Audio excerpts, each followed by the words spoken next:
आदरणीय बंधुओं, माताओं व मेरी प्यारी बहनों, राधे राधे।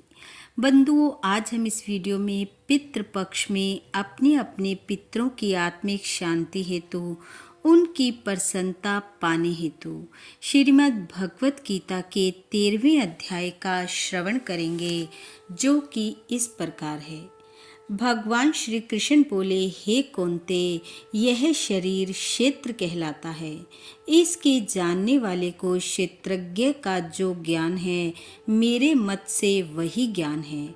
यह क्षेत्र कैसे रूप का है, उसमें कौन कौन विकार होते हैं, उसकी उत्पत्ति किस प्रकार से हुई और क्षेत्र का क्या प्रभाव है, इत्यादि बातों को संक्षेप में कहता हूँ, सुनो।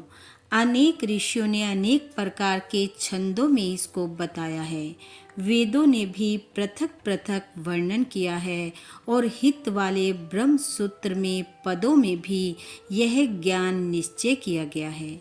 पंच महाभूत, अहंकार, बुद्धि, अव्यक्त प्रकृति, 10 इंद्रियां, मन, 5 इंद्रियों के विषय तथा इच्छा, द्वेष, सुख दुख, संघात, चेतना, धृति तथा इनके समूह, संक्षेप में क्षेत्र और क्षेत्रज्ञ के यही विकार हैं। मान और पाखंड से रहित अहिंसा, सहनशीलता, सरलता, गुरु की सेवा, पवित्रता, अपने मन का संयम, इंद्रियों के विषय में विरक्त, अहंकार रहित और जन्म, मृत्यु, बुढ़ापा, रोग, दुख आदि दोषों को देखना, पुत्र, स्त्री, गृह इत्यादि में आसक्ति ना करना और इनमें अपने को सुखी दुखी ना मानना, इष्ट अनिष्ट की प्राप्ति में हर्ष विषाद रहित रहना, अनन्य भाव से मेरी भक्ति करना, एकांत में रहना, जन समूह में रहने से विराग, सदा स्मरण रहना कि मैं परम परमात्मा का ही अंश हूँ, ज्ञान प्राप्ति के उद्देश्य से मोक्ष को सबसे श्रेष्ठ मानना, इसे ही ज्ञान कहते हैं। इससे जो भिन्न है वह अज्ञान है। अब ज्ञ का स्वरूप वर्णन करते हैं, जिनको जानकर मनुष्य को मोक्ष प्राप्त होता है। वह आदि रहित, बड़ों से बड़ा, अकथनीय होने से ना ही सत कहा जाता है और ना असत ही कहा जाता है। सब और उसके हाथ और चरण हैं, सब और नेत्र, सिर और मुख हैं, सब और कान हैं। वही जगत में सबको घेरे हुए स्थित है।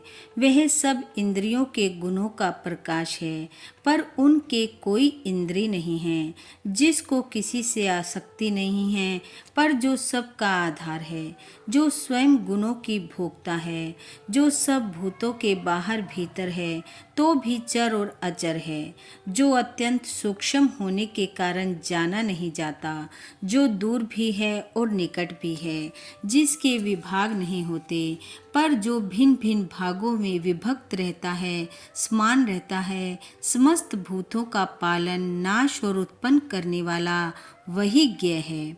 वह अंधकार से परे ज्योतिष्मान पदार्थों की ज्योति देता है। वही ज्ञान जानने योग्य पदार्थ है।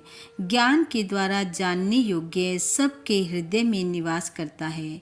इस प्रकार क्षेत्र, ज्ञान और ज्ञ, इसको संक्षेप में कहा।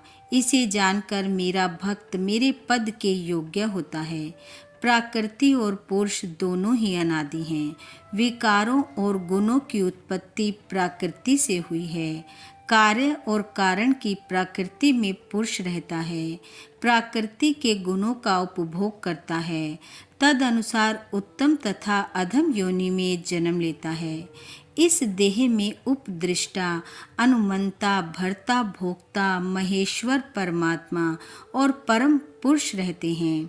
इस प्रकार के गुणों के साथ प्रकृति और पुरुष को जो जानता है, उसका रहन सहन चाहे जैसा हो, पुनः जन्म नहीं होता। कोई ध्यान से, कोई सांख्य योग से और कोई कर्म योग के द्वारा अपने को आत्मा में देखते हैं, परंतु कोई तो इस प्रकार से न जानते हुए भी दूसरों से सुनकर ध्यान करते हैं और श्रद्धा से सुनकर वे भी मृत्यु के पार चले जाते हैं। हे अर्जुन, स्थावर या जंगम सब प्राणी क्षेत्र और क्षेत्रज्ञ के संयोग से ही होते हैं। परमेश्वर सब भूतों में समान रूप से है। भूतों के नष्ट होने पर भी उनका नाश नहीं होता। इस भांति जो देखता है वही देवता है। सब में समान रूप से स्थिति परमेश्वर को देखता हुआ जो अपनी आत्मा का नाश नहीं करता, वह उत्तम गति प्राप्त करता है। जो यह देखता है कि प्रकृति द्वारा सब कर्म होते हैं और आत्मा अकर्ता है, वही मानो देवता है।